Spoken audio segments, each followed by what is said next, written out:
أعوذ بالله من الشيطان الرجيم. بسم الله الرحمن الرحيم. قد أفلح من تزكى وذكر اسم ربه فصلى بل تؤثرون الحياة الدنيا والآخرة خير وأبقى إن هذا لفي الصحف الأولى صحف إبراهيم وموسى. وقال رسول الله صلى الله عليه وسلم الدنيا سجن المؤمنين وجنة للكافرين أو كما قال عليه الصلاة والسلام. اللهم صل على محمد وعلى آل محمد كما صليت على إبراهيم وعلى آل إبراهيم إنك حميد مجيد. اللهم بارك على محمد وعلى آل محمد كما باركت على إبراهيم وعلى آل إبراهيم إنك حميد مجيد. প্রথমে আল্লাহ রাব্বুল আলামিনের শুকরিয়া আদায় করতেছি যে আল্লাহ তাআলা মেহেরবানি করে আমাদেরকে এই বৈরী পরিবেশ, গরম, প্রচুর গরম, এর মধ্যেও শুধু আল্লাহর ভালোবাসায়, আল্লাহর মহব্বতকে সামনে নিয়ে রাসূল আকরাম সাল্লাল্লাহু আলাইহি সাল্লামের সুন্নতকে শিখার উদ্দেশ্যে, দিন শিখার উদ্দেশ্যে আমরা একত্রিত হয়েছি। এখন ফিতনার যুগ, ফাসাদের যুগ, চারদিকে শুধু ফিতনা, চারদিকে ফাসাদ। যেদিকে আমরা তাকাই সেদিকেই গুনাহ, যেদিকেই কান রাখবেন সেদিকেই গুনাহ। কান পাতলেই গীবত, কান পাতলেই মিথ্যা, কান পাতলেই শুনবেন গান বাজনা। যত আল্লাহ তাআলার নারাজির আসবাব আমাদের সামনে উপস্থিত, আর যেগুলির মাধ্যমে আমরা আল্লাহকে পাইব, ইবাদত, আল্লাহকে পাওয়ার যত রাস্তা আছে, এগুলি দিন দিন আমাদের জীবন থেকে দূরে সরে যেতেছে। এই সময়ে যে আমরা আল্লাহর রাস্তায় একত্রিত হয়েছি, মসজিদের পরিবেশে একত্রিত হয়েছি, এটা আল্লাহ তাআলার অনেক বড় মেহেরবানি। রাসূল আকরাম সাল্লাল্লাহু আলাইহি ওয়াসাল্লাম বলেন নিজের সাহাবীদেরকে যে হে আমার সাহাবারা, তোমরা যখন জান্নাতের বাগানে বিচরণ করো, তোমরা জান্নাতের ফলকে আহরণ করো। সাহাবায়ে কেরাম প্রশ্ন করছে, ইয়া রাসূলুল্লাহ, মা রিয়াজুল জান্নাহ, জান্নাতের বাগান কোথায়? আমরা দুনিয়াতে জান্নাতের বাগান কোথায় পাইব? রাসূল আকরাম সাল্লাল্লাহু আলাইহি সাল্লাম উত্তরে বলেন, হিলাকুজ যিকরি, যেখানে আল্লাহর বরত্বের কথা আলোচনা হয়, আল্লাহকে স্মরণ করা হয়, ওই মজলিসগুলি হলো জান্নাতের বাগান। তাহলে বলেন, আমরা একটু গরমে কষ্ট হইলেও কি অসুবিধা আছে?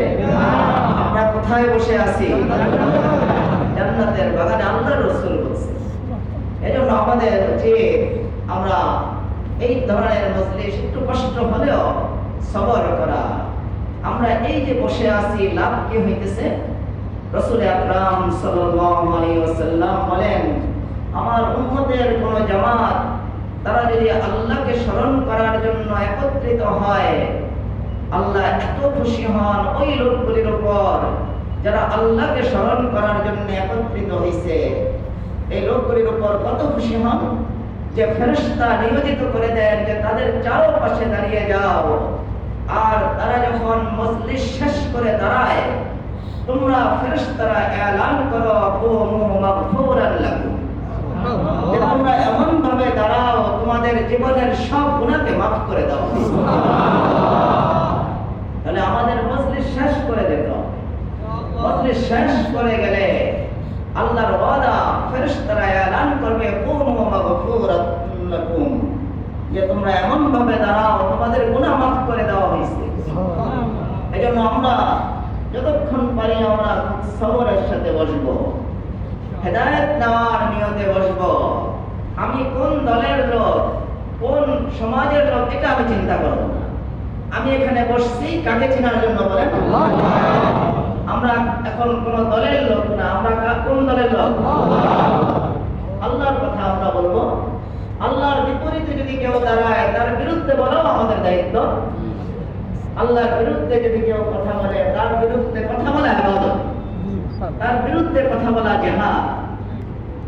এই জন্য আমাদের জিদ হলো আমরা এই সময়ে খুব আল্লাহমুখী হইব। দিন দিন আমরা আল্লাহমুখিতা থেকে, দিন থেকে, ঈমান থেকে, আমল থেকে আমরা দূরে সরে যেতেছি।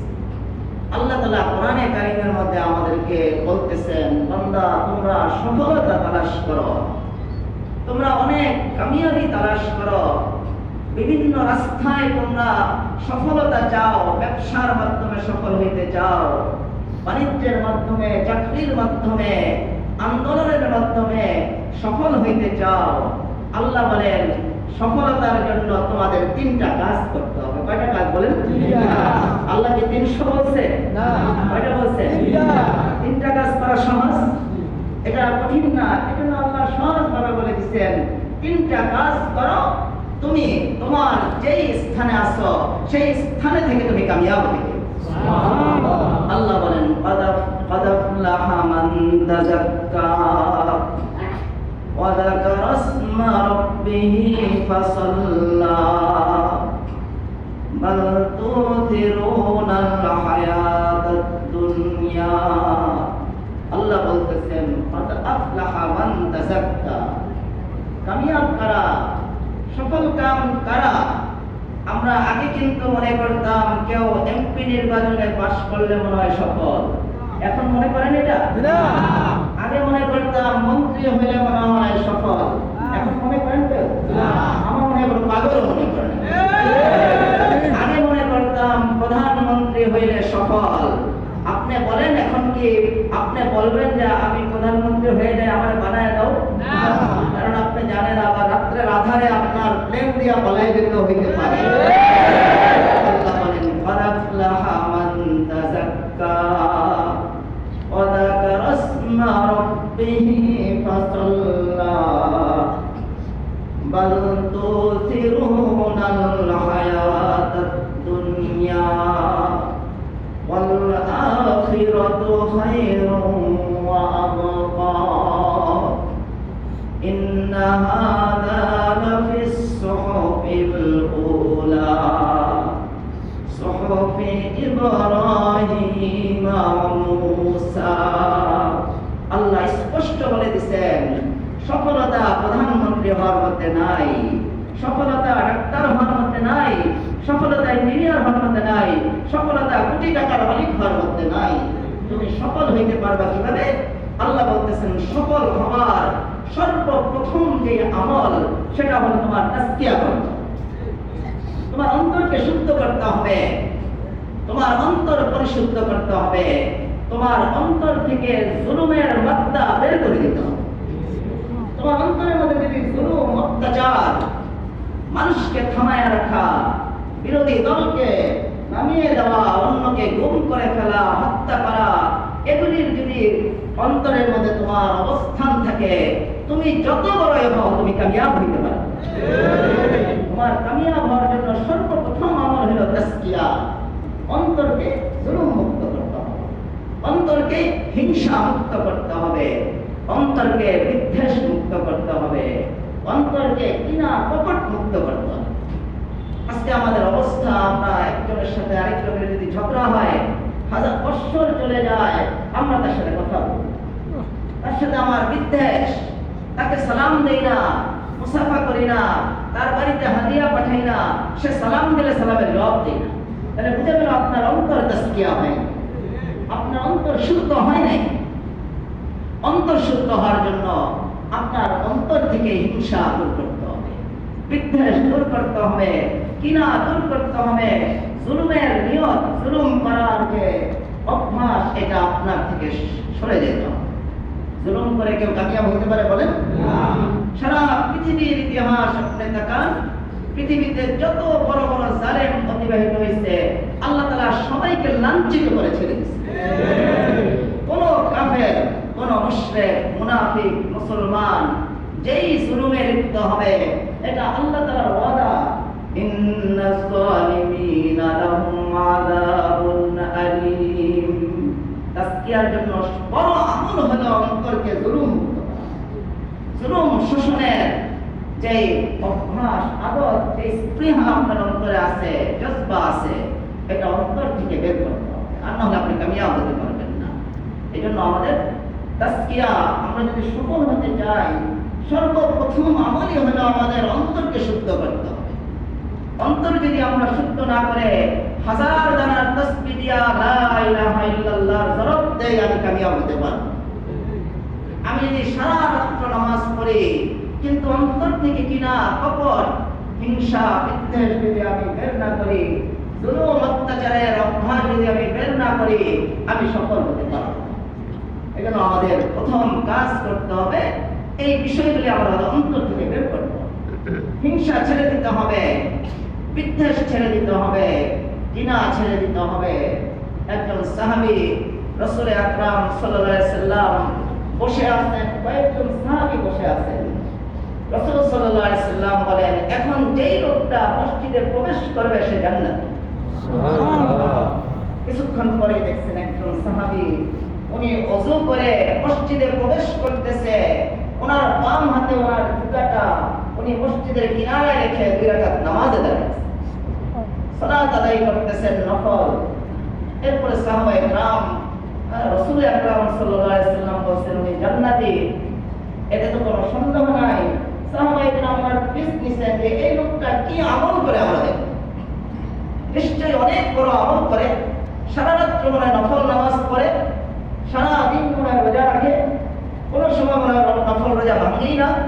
ওনার পিছনে পিছনে ওনার বাড়িতে গেছেন, গিয়ে 3 দিন ওনার সাথে ছিল। 3 দিন থাকার পরে বলতেছে আমরা 3 দিন আপনার সাথে থাকলাম, রাসূল সাল্লাল্লাহু আলাইহি সাল্লাম বলছে আপনাকে জান্নাতি, কিন্তু এমন কোন বড় আমল তো আপনার মধ্যে দেখিনি। আমরা যেমন আমল করি আপনি ওরকমই আমল করেন, কিন্তু আল্লাহ রাসূল কোন আমলের কারণে আপনাকে জান্নাতি? তখন ওই সাহাবী বলছে আল্লাহ রাসূল যদি বলে আমি জান্নাতি তাহলে কোনো সন্দেহই নাই। তবে আমার কোনো আমল না, একটা আমল আমি করি, কেউ যদি আমাকে কষ্ট দেয়, আমাকে ব্যথিত করে, আমাকে দুঃখ দেয়, আমি তার প্রতিশোধ না নিয়ে মাফ করি। সুবহানাল্লাহ। সাহাবায়ে কেরাম বলছেন হ্যাঁ এই আমলটাই, এটা একটা বিশাল বড় আমল যে আপনি প্রতিশোধ নেন না। প্রতিশোধ না নেওয়ার কারণে একজন সাহাবী বড় আমল না করেও সারা রাত নফল করে নাই, সারা মাস নফল রোজা রাখে নাই, কিন্তু জান্নাতের সার্টিফিকেট পেয়েছে। অন্তর তাসকিয়া। এই জন্য আমরা আমাদের অন্তরকে পরিষ্কার করবো, জুলুম অবিচারের দিকে যাইব না। যুগে যুগে যারাই জুলুম করছে আল্লাহ তাআলা এদেরকে ধ্বংস করছে। রাসূল আকরাম সাল্লাল্লাহু আলাইহি সাল্লাম যখন পিছন দিয়া উনি যেতেন, বাজারে যেতেন, ওনার পিছনে পিছনে আবু লাহাব রাসূল সাল্লাল্লাহু আলাইহি ওয়াসাল্লামের আপন চাচা হাঁটতো আর লোকদেরকে বলতো আমার ভাতিজার কথা শুনো না, আমার ভাতিজার কথা শুনো না, সে পাগল হয়ে গেছে, সে জাদুকর। আবার হাতের মধ্যে পাথর রাখতো, আল্লাহ রাসূল যেখানে যেত সেখানে পাথর দ্বারা নিক্ষেপ করতেন। আল্লাহ তাআলা কোরআনে কারীমের মধ্যে ওনার বিরুদ্ধে সূরা নাযিল করে দিয়েছেন, সে যে ধ্বংস হবে, দুনিয়াও তার ধ্বংস, আখিরাতও ধ্বংস হবে। আল্লাহ কোরআনে সূরা নাযিল করে তার জীবন দশায় জানায়, তাব্বাত ইয়াদা আবি লাহাবিন ওয়া তাব মা আগনা আনহু মালুহু ওয়া মা কাসাব সায়াসলা নারান যাতা লাহাবিন ওয়া ইমরাতুহু হাম্মালাতাল হাতাব। আল্লাহ সূরা নাযিল করে দিয়েছেন যে আবু লাহাব তুমি তোমার হাত দিয়ে আমার ভাতিজার উপরে জুলুম করছো।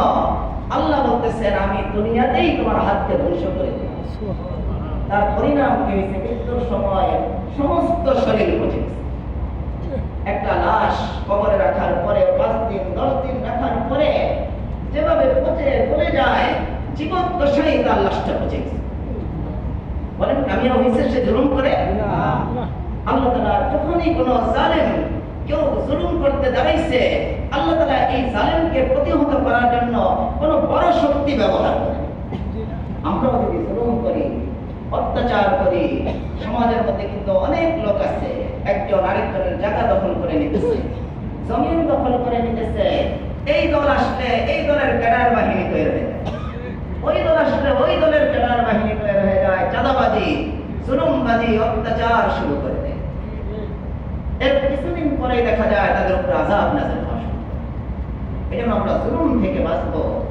আল্লাহ রাসূল সাল্লাল্লাহু আলাইহি সাল্লামকে সাহাবায়ে কেরাম অনেক কষ্ট করে পাহারাদারি করে রাখছেন, কাফেররা হত্যাই করে ছাড়বে। শত শত যুবক, সশস্ত্র যুবকদেরকে দাঁড়া করায় দিছে, আল্লাহ রাসূলের ঘরকে ঘিরে ফেলছে যে আল্লাহ রাসূলকে আজকে হত্যা করে ফেলা হবে। যখন ফজরের নামাজে বের হবে, সাথে সাথে সবাই একযোগে হামলা করবে আর আল্লাহ রাসূলকে শেষ করবে। এত বড় জালেম সবাই দাঁড়াইছে, আল্লাহ রাসূলকে আল্লাহ হেফাজত করবেন। আল্লাহ কোন জিবরিল আমিন ফেরেশতাকে নাযিল করে না, আল্লাহ আজরাইল আলাইহিস সালামকে নাযিল করে নাই। আল্লাহ এই জালেম বাহিনীকে আল্লাহ হটানোর জন্য শুধু রাসূলকে বলছে, হে রাসূল, আপনার ঘরের আঙ্গিনায় যে ধুলা আছে, এক মুষ্টি ধুলা আপনি নেন, আর এই ধুলাগুলি আপনি বিসমিল্লাহ বলে আপনি এই কাফেরদের দিকে ছুঁড়ে মারেন। রাসূল আকরাম সাল্লাল্লাহু আলাইহি ওয়াসাল্লাম এই দুর্বল ধুলা যেগুলি বাতাসে উড়ে যায়, আল্লাহ রাসূল সাল্লাল্লাহু আলাইহি ওয়াসাল্লাম এই ধুলাগুলি শুধু ছুঁড়ে মারছেন সশস্ত্র বাহিনীর দিকে, শত শত হাজার হাজার লোকের দিকে। প্রত্যেকটা ধুলা তীরের মতো করে কাফেরদের চোখের মধ্যে উঠে।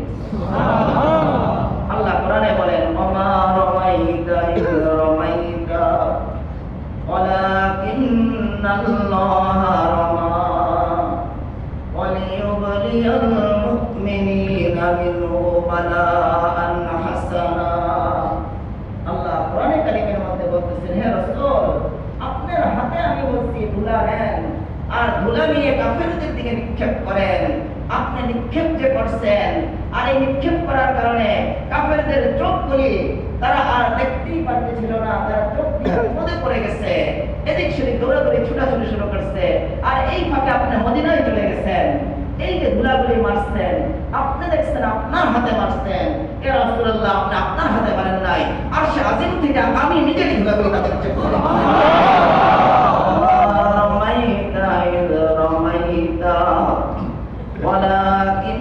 ওয়ালাকিন্নাল্লাহা রামা ওয়ালিয়ুবলিয়াল মুমিনিনা মিনহু বালাআন হাসানা।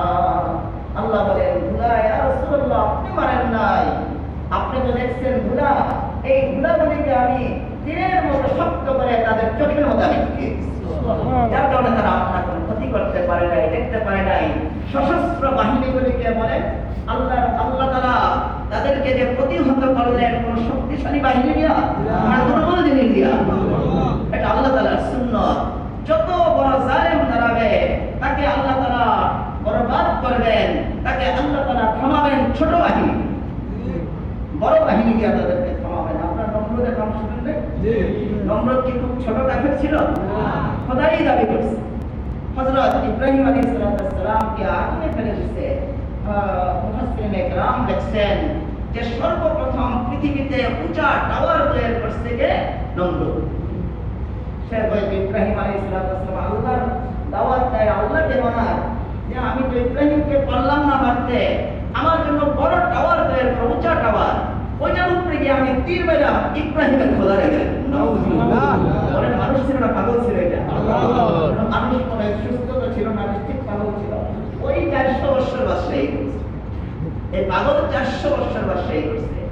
তার সৈন্য সামন্ত দিয়া বিরাট টাওয়ার, ওই দেশের সবচেয়ে বড় টাওয়ার, ওই সময়ের সবচেয়ে উঁচা টাওয়ার। এখন আল্লাহ জানেন তখনের টাওয়ার কতটুকু উঁচা হবে আমি জানি না, হয়তো বেশিতে বেশি 10 তলাই হইব, 15 তলা 20 তলা পর্যন্ত করলেই তো অনেক বড় হইবে ওই যুগের জন্য।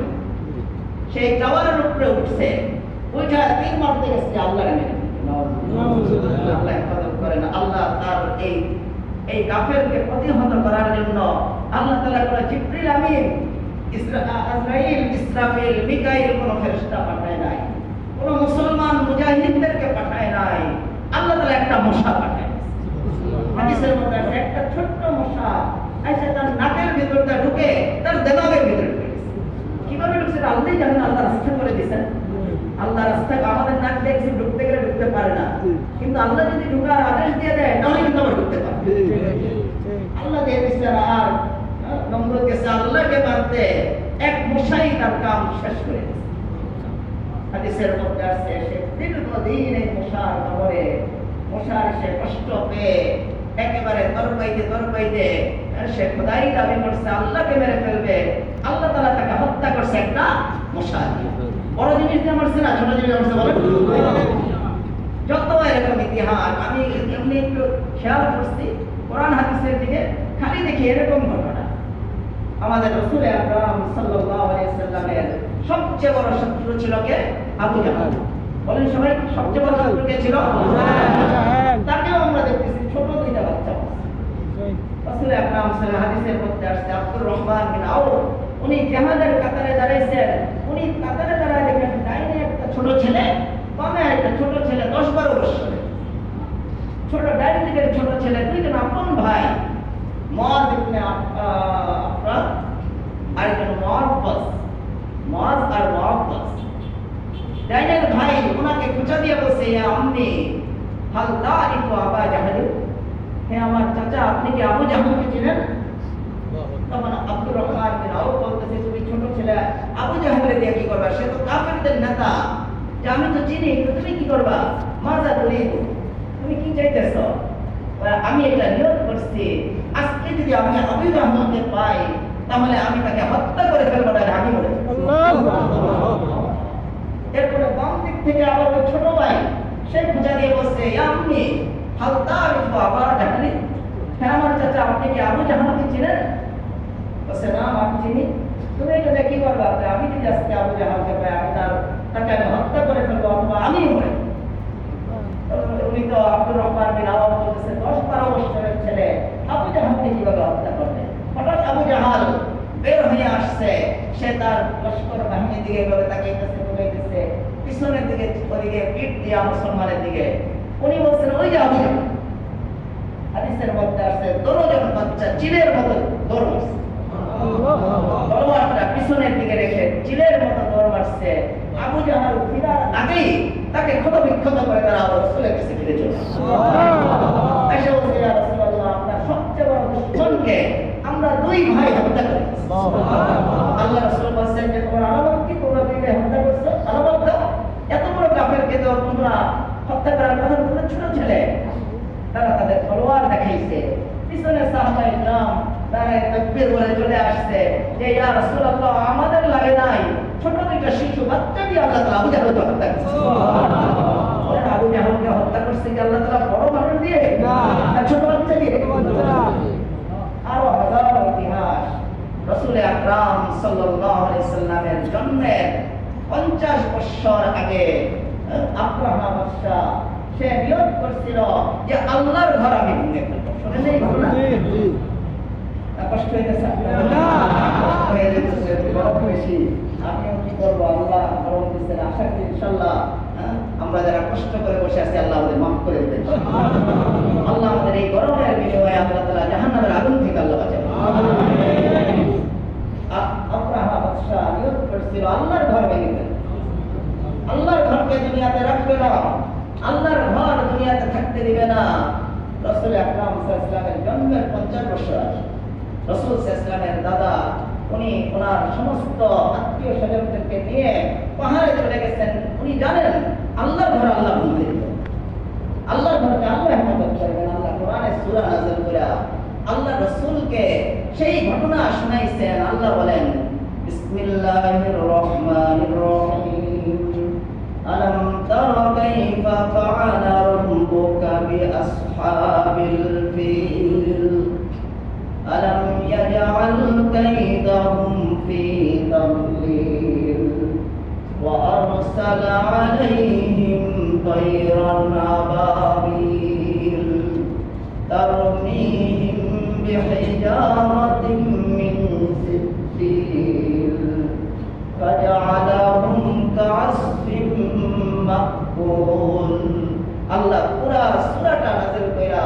রাসূল সাল্লাল্লাহু আলাইহি ওয়াসাল্লাম তো ওই ঘটনাটা আল্লাহ জানাইছেন যে হে রাসূল, আপনি আব্রাহা বাদশার ঘটনা জানেন না? আব্রাহা আসছিল অনেক কৌশল, অনেক প্রশিক্ষণ প্রাপ্ত সৈনিকদেরকে নিয়ে, সশস্ত্র বাহিনীদেরকে নিয়ে, বড় বড় হাতি নিয়ে আমার ঘরকে ভেঙে ফেলতে।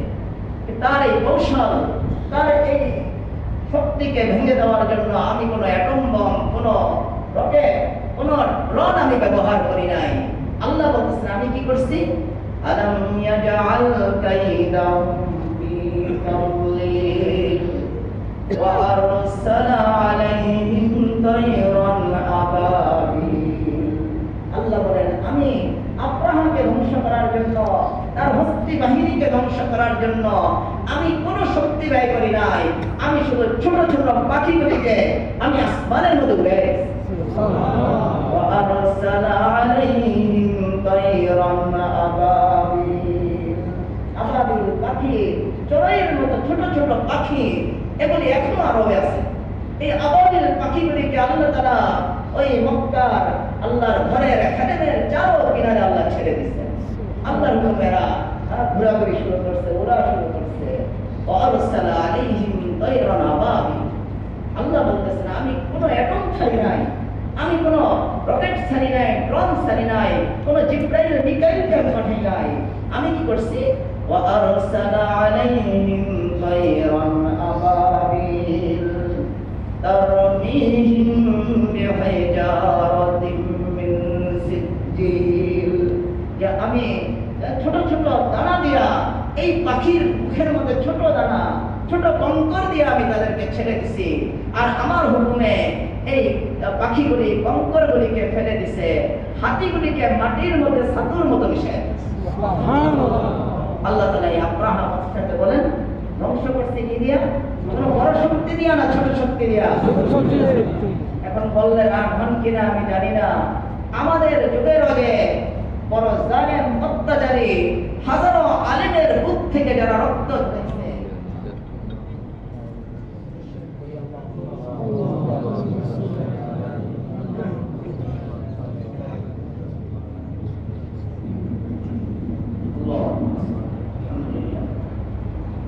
আল্লাহ তাআলার এটা সুন্নাত, সুন্নাতুল্লাহ হইল যত বড় শক্তি আসবে ওই বড় শক্তিকে আল্লাহ ধ্বংস করবে ছোট শক্তি দিয়ে। আমারও বলতে এখন একটু সরল লাগে, যাদের ডাইনে ছিল সেনাবাহিনী, বামে ছিল র্যাব, সামনে হইল পুলিশ, পিছনে হইল ছাত্রলীগের ডান্ডা বাহিনী, আর উপরে হইল প্লেন বাহিনী, বিমান বাহিনী। তারা তো মনে করছে আমাদেরকে কে ধরবে, রাষ্ট্রের সব টাকা লুট করে খায়, কে কি করবে, যাকে ইচ্ছা তাকে হত্যা করো, যাকে ইচ্ছা তাকে জুলুম করো, কে বলার আছে আমাদের? আল্লাহ তাআলা তাদেরকে শায়েস্তা করার জন্য আবাবিল পাখি পাঠায় নাই, কিন্তু আমাদের ছাত্র নামের আরেক আবাবিল আল্লাহ পাঠাইছে। আল্লাহ স্কুল, কলেজ, ইউনিভার্সিটির ছেলে যাদের দেখলে আমাদের খুশি লাগে, আনন্দ লাগে, যারা কলেজে পড়ে, স্কুলে পড়ে, কিন্তু দাঁড়িয়ে থাকে, টুপি পরে, আল্লাহর নাম তারা নেয়, আল্লাহর নাম শোনার জন্য তারা এইভাবে ঝাঁকে ঝাঁকে জমা হয়ে যায়। আল্লাহ তাআলা এই ধরনের ছেলেদেরকে দিয়া, তাদের বয়স 16 বছর, 18 বছর, নিরস্ত্র, তারা কোনো মারামারির জন্য যায় নাই, আল্লাহ তাআলা তাদের মাধ্যমে সর্বোচ্চ শক্তিকে আল্লাহর ইস্তারা বলতে। এই জন্য এটা আমাদের জন্য বড় সওয়াব। আমরা যেই জুলুম করব, সামনে যারা আসবো, এরাও যদি আমরা জুলুম করি, এদের পরিণতিও হবে এই রাত্রে পালানেওয়ালা এই সমস্ত জালেম অত্যাচারীদের মতোই। আমরা সামনে আসবো আর অনেক যদি করি যে এখন জনগণ সব আমার পক্ষে, এবার তো ইউনিভার্সিটির ছেলেরা নামছিল, সামনের লোক যারা জুলুম করবা তোমাদের বিরুদ্ধে নামবে আমাদের প্রাইমারির ছেলেরা। এজন্য আমাদের বুঝতে হবে, কিন্তু আমরা জুলুম, অত্যাচার, শোষণ এগুলি আমাদের ছাড়তে হবে। আমরা কামিয়াব যদি হইতে চাই, আমাদের প্রথম গুণ হলো অন্তর পরিষ্কার করতে হবে, জুলুম মুক্ত অন্তর করতে হবে। আল্লাহ বলেন ক্বাদ আফলাহা মান তাযাক্কা ওয়া যাকারা ইসমা রাব্বিহি ফাসাল্লা বাল তুসিরুনাল হায়াতাদ দুনিয়া। আল্লাহ বলেন কামিয়াব হইতে হইলে তোমার তিনটা গুণ লাগবেই। প্রথম গুণ তুমি তোমার অন্তরকে পরিষ্কার করো, তুমি প্রতিশোধ নিতে যেও না। বলেন এখন আমাদের প্রতিশোধ নেওয়া ঠিক হবে? কারো বাড়ি ভেঙে ফেলা আমাদের ঠিক হবে? কাউকে অত্যাচার করা ঠিক হবে? কিন্তু আবার অন্যায়ের পক্ষে কথা বলে কি ঠিক হবে? একজন আমার গীবত করতেছে দোকানে বসে বসে, আমার কাছে লোক আসছে, তো খালি গীবত করতেছে আমার কিছু লোক, যে আমাদের অমুকের বিরুদ্ধে উনি কথা বলে, অমুকের বিরুদ্ধে কথা বলে। আমি তো এটা মনে করি যে দেশকে যারা শোষণ করে, যারা মানুষকে গুম করে, হত্যা করে, তাদের বিরুদ্ধে কথা বলা যায়। আর তাদের বিরুদ্ধে কথা না বলা সব স্পষ্ট হওয়ার পরে এখনো যদি তাদের পক্ষে কথা বলি, সে নিশ্চিত ইন্ডিয়াটা। এটা কিন্তু আমাদের এখনো যদি আমাদের বুঝে না আসে, দালালদেরকে যদি আমরা চিনতে না পারি, তাহলে এটা আমাদের ইমানি দুর্বলতা হবে, আমাদের মেধার দুর্বলতা। এজন্য আল্লাহ আমাদেরকে বলতেছে, তোমরা এই প্রতিশোধ পরায়ণ যেও না, প্রতিশোধ দিতে যেও না। আল্লাহ তাদের বিচার আল্লাহ করে দিচ্ছেন। আমরা যদি এখন আবার ঘর ভাঙি, কারো মাল নষ্ট করি, এটা আমাদের জন্য অন্যায় হয়ে যাবে। আমাদের এই অন্যায় করানো ঠিক হবে না। প্রতিশোধ নেওয়া যাবে না। আল্লাহ রসুল প্রতিশোধ নেয়। আল্লাহ রসুলের যখন মক্কাকে বিজয় করলেন, আল্লাহ রসুল এলান করে দিচ্ছেন, যে মক্কার ঘরে চলে আসবে বা যে নিজের ঘরের মধ্যে বসে থাকবে, তাকে আমি ক্ষমা করি। রসুলকে হাজার কষ্ট দিচ্ছেন, আল্লাহ রসুল ক্ষমা করে দিচ্ছেন। এর জন্য আমি এটা বলতেছি না অপরাধীদেরকে ক্ষমা করে দিতে হবে। যে অপরাধী, যে খুনি, তার তো বিচার হতেই হবে। খুনির বিচার এটা সর্বোচ্চ আকারে দিতে হবে। যে দেশের সম্পদ লুণ্ঠন করছে, তার বিচার সবার সামনে হওয়া উচিত। কিন্তু আমরা সাধারণ নাগরিক, সাধারণ ভাইদের বাড়িঘর যদি ভেঙে ফেলে, এটা আমাদের জন্য জুলুম হবে। আল্লাহ রাসূল সাল্লাল্লাহু আলাইহি ওয়াসাল্লাম এটা করে নাই। হাদিসের কিতাবের মধ্যে আসছে, মুহাদ্দিসিনে কেরাম একটা হাদিস পড়ে দিলে ওনাদের চোখ দিয়ে পানি আসে, যে আল্লাহ রাসূল সাল্লাল্লাহু আলাইহি ওয়াসাল্লাম একদিন বসে আছেন, আর ইহুদিদের সরদার, ইহুদিদের একজন বড় আলেম যায়েদ বিন সানহা, সে আয়েশা রাসূল সাল্লাল্লাহু আলাইহি ওয়াসাল্লামের এরকম কলারের মধ্যে ধরছে, চাদরের মধ্যে ধরে রাসূল সাল্লাল্লাহু আলাইহি ওয়াসাল্লামকে এরকম কি করে কষ্ট দিতেছে। আর বলছে, হে মুহাম্মদ, তোমার কাছে আমি টাকা পাই, তোমার কাছে আমি এটা পাই, তুমি আমার কাছ থেকে নিছিলা, তুমি এটা কেন দিতেছো? অথচ তার ওই ঋণ দেওয়ার যে সময়, সেটা আর 3 দিন বাকি ছিল। আল্লাহ রাসূল 3 দিন পরে গিয়েছিলেন। এর মধ্যে 3 দিন আগেই ওই ইহুদি আলেম আয়েশা কষ্ট দিতেছে। হযরত ওমর রাদিয়াল্লাহু তাআলা সামনে দাঁড়ানো, ওমর রাদিয়াল্লাহু তাআলা ওই লোকের দিকে তাকায় রক্ত চক্ষু নিয়ে উনি বলছেন, হে আল্লাহর দুশমন, আল্লাহ রসুলের ভয় যদি আমার অন্তরে না থাকতো, আল্লাহ রসুলের সাথে ইশারা যদি হয়, আমি তোমার গর্দানটাকে শরীর থেকে পৃথক করে দিতাম। কিন্তু আল্লাহ রসুল হাসতেছে, আল্লাহ রসুলকে কষ্ট দিতেছে, আল্লাহ রসুলকে অপমান করতেছে, যে তোমার বংশের লোকেরা এমনই। আল্লাহ রসুল হাসতেছে। ওমর রাদিয়াল্লাহু তাআলা যখন তাকে গালিগালাজ করা শুরু করছে, হযরত রাসূল আকরাম সাল্লাল্লাহু আলাইহি ওয়াসাল্লাম হেসে বলছে, হে ওমর, আমি এই সময় তোমার থেকে এরকম কথা চাই নাই। আমি তোমার কাছ থেকে আশা করছিলাম তুমি অন্য ধরনের একটা কথা বলো। বলছে, ইয়া রাসূলুল্লাহ, আপনি কি আশা করছেন? যে আমি আশা করছি যে এই লোকটা তো আমার কাছে ঋণ পায়, যদিও এখনো দেওয়ার সময় হয় নাই। আমি আশা করছিলাম যে তুমি বলবা, হে রাসূল, ইয়া রাসূলুল্লাহ, তার ঋণটা আপনি সুন্দরভাবে আদায় করেন। এখানে আল্লাহ রসুলকে কষ্ট দিতেছে, আর আল্লাহ রসুলের পক্ষে ওমর রাদিয়াল্লাহু তাআলা কথা বলছে। আল্লাহ রসুল ওমরকে বলতেছে, তুমি তাকে গালি দিলা, তাকে গালি না দিয়া তুমি এটা বলতে যে হে রাসূল, আপনি তার ঋণটা সুন্দরভাবে আদায় করেন। আর তাকে বলতে যে তুমি তোমার ঋণটা সুন্দরভাবে উসুল করে নাও। হে ওমর, তুমি তো সুন্দরভাবে গেলে বলো নাই, তুমি তো তার উপর রাগ করলা যে আমার উপরে যে ঋণ আছে, যা ওমর তুমি সব করে ঋণ শোধ করে দাও। আর ঋণ শোধ করার পরে আরো 2 মণ অতিরিক্ত তাকে খেজুর দিয়ে দেবো। ঋণ শোধ করবে, আরো 2 মণ অতিরিক্ত খেজুর দিয়ে দেবো। ওমর রাদিয়াল্লাহু তাআলা ওই ইহুদিকে নিয়ে গেছেন, ওই ঋণ দিচ্ছেন, দিয়ে আরো 2 মণ অতিরিক্ত খেজুর দিচ্ছেন। ইহুদি আলেম জিজ্ঞাসা করছে, 2 মণ অতিরিক্ত খেজুর কেন দিলেন? আল্লাহ রাসূল আমার কানে কানে বলে দিচ্ছে, আমি যে তোমাকে গালি দিছি, আমি যে তোমাকে বকা দিছি, আমি যে তোমাকে কষ্ট দিছি, এর বিনিময়ে তোমাকে অতিরিক্ত 2 মণ খেজুর দিয়ে প্রতিশোধ নেয়। ওই ইহুদি আলেম তখন ওমর রাদিয়াল্লাহু তাআলা আনহু বলছে, আমার ঋণের প্রয়োজন নাই হে ওমর, আমি আসলে তোমাদের রাসূলের চেহারার দিকে তাকানোর সময় আমি ওনার মধ্যে রাসূলের নবী হওয়ার যত আলামত সব দেখতে পেয়েছি। কিন্তু আমি দুইটা আলামত পাই, দুইটা আলামত আমার পরীক্ষার দরকার ছিল।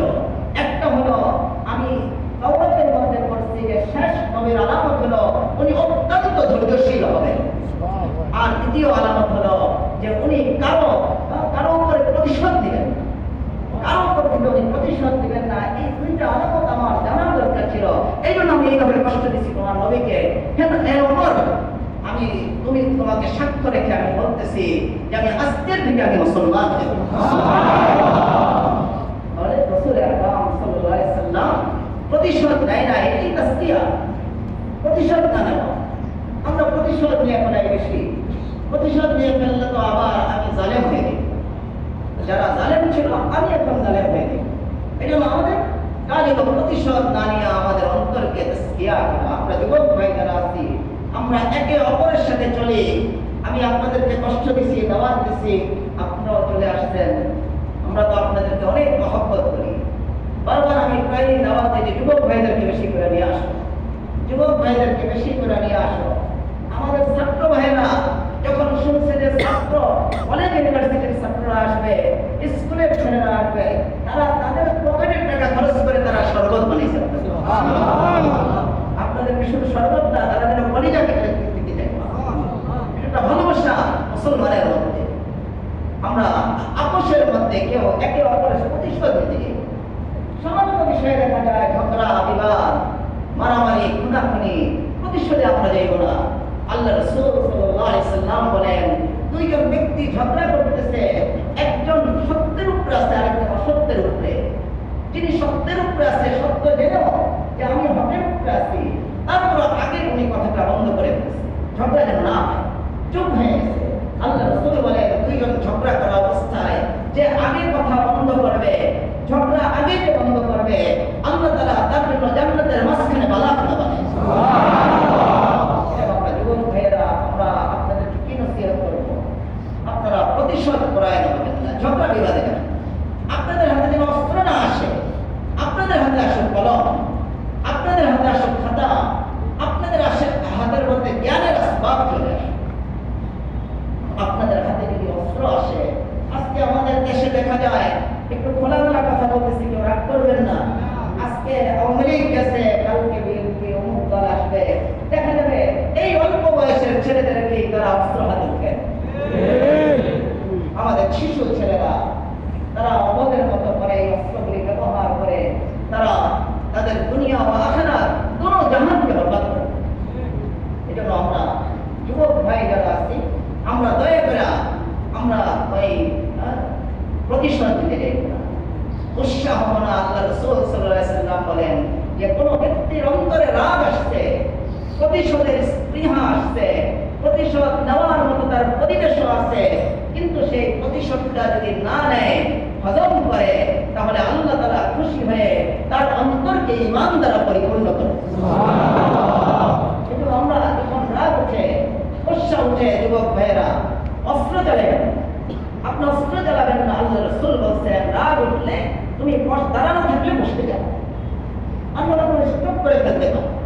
অনেক লোক রাগ করে স্টপ করে ফেলছে, যদি তুমি বসা থাকো শুয়ে পড়ো। এইভাবে আমরা আমাদের রাগকে কন্ট্রোল করবো, প্রতিশোধে যাব না। প্রতিশোধে গেলে আমাদের জীবন ক্ষতিগ্রস্ত হইব। আরেকটা বড় আমল আমাদের যুবক ভাইদের জন্য আল্লাহ রাসূল সাল্লাল্লাহু আলাইহি ওয়াসাল্লাম বিভিন্ন হাদিসের মধ্যে করছেন, আমাদের চরিত্র ঠিক রাখা।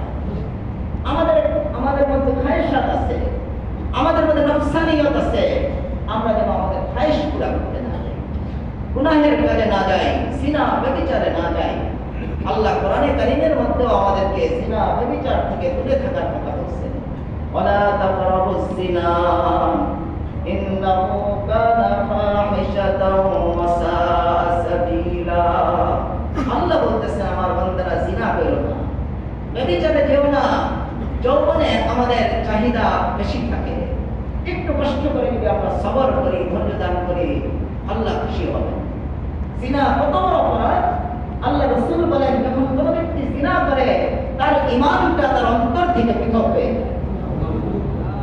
সে ব্যভিচারে লিপ্ত হয়, জিনায় লিপ্ত হয়, খারাপ গুনাহে লিপ্ত হয়, তখন তার ঈমান তার অন্তরের মধ্যে থাকে না।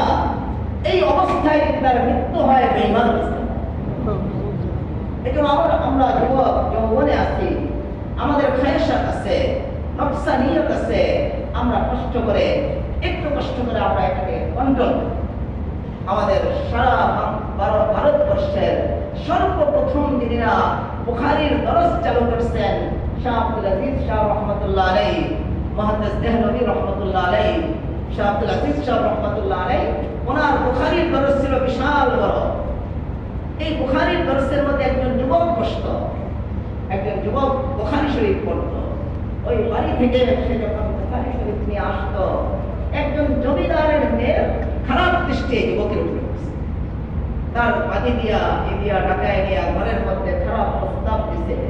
ওই যুবক চিন্তা করছে যে আমি বুখারী শরীফ পড়ি, আমি ইলমে দ্বীনের ছাত্র, আমার উস্তাদ হলো যুগের সবচেয়ে বড় বুজুর্গ, আমি কিভাবে কাজ করি? সে বুখারী শরীফটা রাখছে, রেখে ওই মহিলাকে বলছে তোমার চাহিদা আমি পুরো করবো, কিন্তু আমার একটু টয়লেট দেখায়। ওই টয়লেটে গেছেন, জরুরত পুরা করছেন, যে পায়খানা প্রস্রাব আসছে এগুলি সব শরীরের মধ্যে পাউডারের মতো, এর মতো ক্রিমের মতো মাখে দেখে উনি ওই জমিদারের মেয়ের সামনে টয়লেটের দরজা খুলে যেই বের হয়েছে, জমিদারের মেয়ে বলতেছে তো পাগল, এটাকে তাড়াতাড়ি বের করো। কোন রকম উনি জিনা ব্যভিচার থেকে বেঁচে গেলেন। এখন এই দুর্গন্ধ দূর করবে কিভাবে? ওস্তাদে ধরছে যাবে কিভাবে? বুখারী শরীফ নিয়ে বসবে কিভাবে? পুকুরে গিয়ে ডুব দিছে, গোসল করছে, কিন্তু দুর্গন্ধ তো যায় না, সাবান নাই, সেন্ট নাই। উনি কোন রকম পরিষ্কার হইয়া বুখারী শরীফ নিয়ে শাহ আব্দুল আজিজ শাহ রহমতুল্লাহ আলাইহির দরসের মধ্যে গিয়ে বসছেন। উনি একটু পিছনে বসছে যে ওস্তাদের নাকে যেন আমার শরীরের এই পায়খানার দুর্গন্ধ না। কিন্তু আল্লাহ তাআলা আপনার আমলকে এত পছন্দ করছেন, তারিখের কিতাব, ইতিহাসের কিতাব সাক্ষ্য, শাহ আব্দুল আজিজ শাহ রহমতুল্লাহ আলাইহি ওই ছাত্র যখন পিছনে সবার পিছনে বসছে, উনি শুধু এইভাবে নাক টান দিতেছেন, এইভাবে নাক টান দিতেছেন, আর ওই ছেলে মনে করতেছে ওস্তাদের মনে কষ্ট হয়েছে। কিছুক্ষণ পরে শাহ আব্দুল আজিজ শাহ রহমতুল্লাহ আলাইহি উনি বলছেন আমি তো জীবনে এরকম সুগন্ধ কোনোদিন পাইনি। এই জান্নাতি সুগন্ধি কোত্থেকে আসতেছে? ছাত্ররা তালাশ করতে করতে গিয়ে খুঁজে দেখে ওই যে ছাত্র যার পুরো শরীর ভিজা, তার শরীর থেকে এরকম জান্নাতি সেন্ট আসতেছে। দুনিয়াতেই এর প্রতিদান দান করে দিচ্ছে। এই জন্য আমাদের যুবকদের জন্য বড় আমল, আমরা একটু কষ্ট করে আমাদের এই নফসানি খায়সাত এটা তো আছেই, আমরা একটু কষ্ট করে কোরবানি করি, একটু কষ্ট করে যদি আমরা কন্ট্রোল করি, আল্লাহ তাআলা প্রতিদান দিবে অনেক বড়। কত বড় প্রতিদান? হাদিসের মধ্যে আল্লাহ রাসূল বলেন আল্লাহ 7 ধরনের লোকদেরকে যখন জান্নাত জাহান্নামের কোনো ফয়সালা হবে না, সূর্য থাকবে মাত্র 1 কিলোমিটার উপরে, 1 মাইল উপরে থাকবে সূর্য, মাটি এটা তামার মতো হয়ে যাবে, সমুদ্রের মতো হয়ে যাবে মানুষের ঘামে। ওই সময় 7 ধরনের লোককে আল্লাহ তাআলা আরশে আজিমের ছায়ায় রাখবেন। তারপরে এক প্রকার হলো ওই যুবক যে যৌবনে তার চরিত্রকে রক্ষা, যে যৌবনে চরিত্র নষ্ট করে নাই, জিনা ব্যভিচার করে নাই, তাকে আল্লাহ তাআলা কিয়ামতের দিন আরশে আজিমের ছায়ায় রাখবেন। এই জন্য আল্লাহ আমাদের বলতেছেন ক্বাদ আফলাহা মান তাযাক্কা ওয়া যাকারা ইসমা রাব্বিহি ফাসাল্লা বাল তু'থিরুনাল হায়াতাদ দুনিয়া ওয়াল আখিরাতু খায়রুন ওয়া আবকা। আল্লাহ বলেন বান্দা তুমি যেই লাইনে কামিয়াবি তালাশ করো, কোন লাইনে আমি কামিয়াবি তালাশ রাখি নাই, কামিয়াবি রাখছি আমি অন্তরের তাসফিয়ার মধ্যে, অন্তরকে শুদ্ধ করার মধ্যে, অন্তরকে গুনাহমুক্ত করার মধ্যে, আর কামিয়াবি রাখছি আমার জিকিরের মধ্যে। একজন যুবক আসছে যে হুজুর আমার জীবন ব্যাপারে আমি হতাশ হয়ে গেছি, আমার আত্মহত্যা করতে মন চায়। আমি ওই যুবককে আমি বলছি আপনি লা ইলাহা ইল্লাল্লাহ, আপনি বলেন লা ইলাহা ইল্লাল্লাহ, লা ইলাহা ইল্লাল্লাহ। আলহামদুলিল্লাহ এখানে বসে আছে অনেকে চিনে সেই যুবককে, তিনি কিছুদিন এই জিকির করার পরে আমার কাছে এসে বলছে, হুজুর আমার অন্তর থেকে ওই যে আত্মহত্যার একটা প্রবণতা আল্লাহ এটা এই জিকিরের বরকতে দূর করে দিয়েছে। আল্লাহ কোরআনের মধ্যেও আমাদেরকে বলছে যে তোমরা জিকির করো আমার বান্দারা, আমি জিকিরের মধ্যে তোমাদের অন্তরের শান্তি আছে। আল্লাহ বলেন আলা বিযিকরিল্লাহি তাতমাইন্নুল কুলুব, আমার বান্দারা আমাকে স্মরণ করো। আমাদের যখনই আমি যুবক ভাইদেরকে বলবো, আপনাদেরকে আমি কিছু যুবক ভাই খুব শটান করে আমার তো বুক একটু নিচে শটান করে আমার কাছে আসছে। আমি একজন যুবকের বুকের মধ্যে একটু থাপ্পড় মেরে বসছি, কি নিয়ে বুকের কি অবস্থা?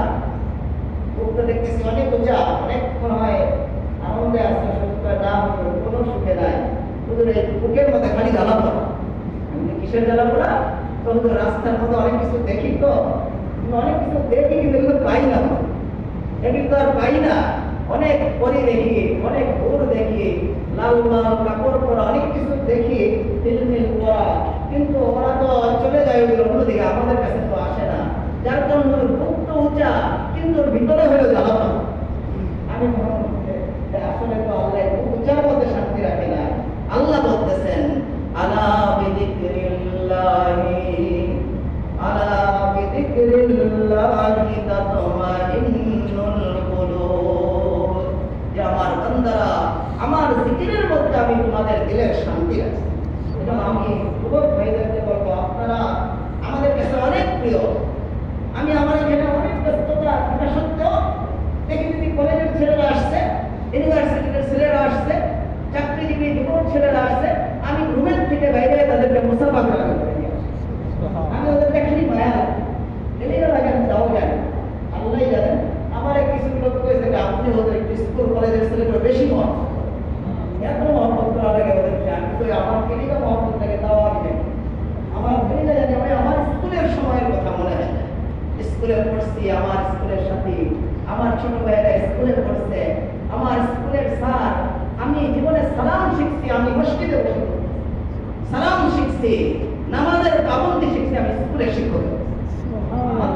আগেই আলহামদুলিল্লাহ স্কুলের শিক্ষকরা এত আদর্শবান ছিল, আলহামদুলিল্লাহ এখনো আছে, অনেক শিক্ষক এখনো আছে। আমি আমার স্যার, আমি এখনো বলতে পারি না, আমি ক্লাস 4 পড়ি, 5 পড়ি, আমার স্যার বাড়িতে প্রাইভেট পড়াইতে আসতেন, এসে আমাকে প্রথমে আমাকে কি করতেন, নামাজ পাস করতে হয়েছে, সালাম দিচ্ছি কিনা, আপনার আমার সাথে ভালো ব্যবহার করছি কিনা। এজন্য আমি স্কুল কলেজের ভাইদেরকে বলবো, আপনারা আমাদের থেকে দূরে সরে যাবেন, ওলামাদের থেকে দূরে সরে যাবেন না। ওলামাদের অন্তর বিশাল প্রশস্ত, ওলামায়ে কেরামের অন্তরের মধ্যে আল্লাহ তাআলা বিশাল নূর, আলো, শক্তি রাখছে। বারবার আমাদের উচিত হলো ওলামাদের কাছে কওমি মাদ্রাসা ওলামায়ে কেরামের কাছে যাওয়া, তিনি ওলামায়ে কেরামের কাছে যাওয়া। যেই আলিমকে দেখলে আপনার আল্লাহর কথা স্মরণ হয়, আপনি নিশ্চিত জানেন সে আল্লাহ, তার সাথে আল্লাহর নিবিড় সম্পর্ক আছে। আপনি তার কাছে যান, তার কাছে গিয়ে এমনি আপনি বসেন, এমনি আপনি সালাম দেন, আপনার কিছু নিতে হবে না, আপনাকে তিনি নাস্তা করাই দেবেন। আপনি আলেমদের কাছে যাতায়াত করেন, কওমি মাদ্রাসায় যাতায়াত করেন।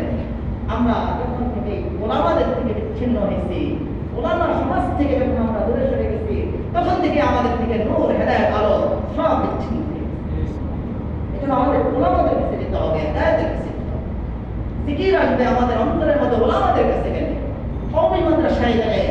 কওমি মাদ্রাসায় আমরা যারা চাকরিজীবী আছি, আমরা যারা ব্যবসায়ী আছি, আমার জীবনে আমি কোনো ব্যবসায়ী চাকরিজীবীর কাছে বলি নাই যে এই মাদ্রাসায় টাকা দেন, আমার কোনো শিক্ষায় টাকা দেন, এটা আমার অভ্যাসই নেই, বলতেই পারি।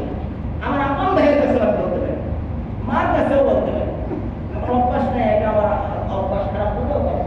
কিন্তু আপনার যে কামাই আছে, আমি অন্য মাদ্রাসার জন্য বলবো, আপনার কামাই থেকে আপনি 50 টাকা হলেও বিতরণ করে রাখেন আপনার বাড়ির পাশে কওমি মাদ্রাসা। এটা আপনার সারা দিন ঈমান, আমল, ইবাদতের বড় সওয়াব হবে। এজন্য আমাদের জিকির করতে হবে। কামিয়াব হওয়ার জন্য আল্লাহ বলেন ওয়াদাকারাসমা রাব্বিহি, আল্লাহকে স্মরণ করতে হবে। আল্লাহকে স্মরণ যদি করি তাহলে আমাদের অন্তর থেকে গুনাহ যাবে, আল্লাহর ভয় আসবে, অন্তর থেকে অন্য ময়লা আবর্জনা দূর হবে। আর তৃতীয় আমল আল্লাহ বলতেছেন ফাসাল্লা, নামাজ পড়তে হবে, সালাত আদায় করতে হবে। আমরা যদি সালাতটা আদায় করি, আমাদের স্কুল কলেজ ইউনিভার্সিটির ভাইয়েরা, আল্লাহ যেহেতু আপনাদেরকে আল্লাহ তাআলা এই সুন্দর এক সফলতা দান করছেন, বিজয় দিচ্ছেন, এটা তো হলো দুনিয়ার বিজয়। আপনারা যদি নামাজ আদায় করেন, আল্লাহ তাআলা আপনাদেরকে চির সুখের জায়গা জান্নাতের বিজয় দান করবেন। সুবহানাল্লাহ। এজন্য আমরা সবাই ইনশাআল্লাহ নামাজ পড়বো তো ইনশাআল্লাহ। সবাই আমরা ওলামাদের সাথে জড়িত থাকবো তো ইনশাআল্লাহ। না আমরা অস্ট্রেলিয়া আমরা বের হয়ে যাবো। কেউ বললে এই দল বসছে ওই দল বসছে, অস্ট্রেলিয়া রাস্তায় নেমে যাবো নাকি? কোনো যুবক যাবে না আপনারা বলেন? যাওয়াটা ঠিক হবে আমাদের? এটা ওই পরিণতি হবে যা আগের বক্তব্য হয়েছে তা আপনারও হবে। এই জন্য অস্ত্র হাতে নেওয়া যাবে না। সমাজের লোকের কাছে কোনো অস্ত্র ঠিকায় টাকা যাওয়া যাবে না। সমাজকে আপনি পারলে আপনি আদর্শ লাগবে।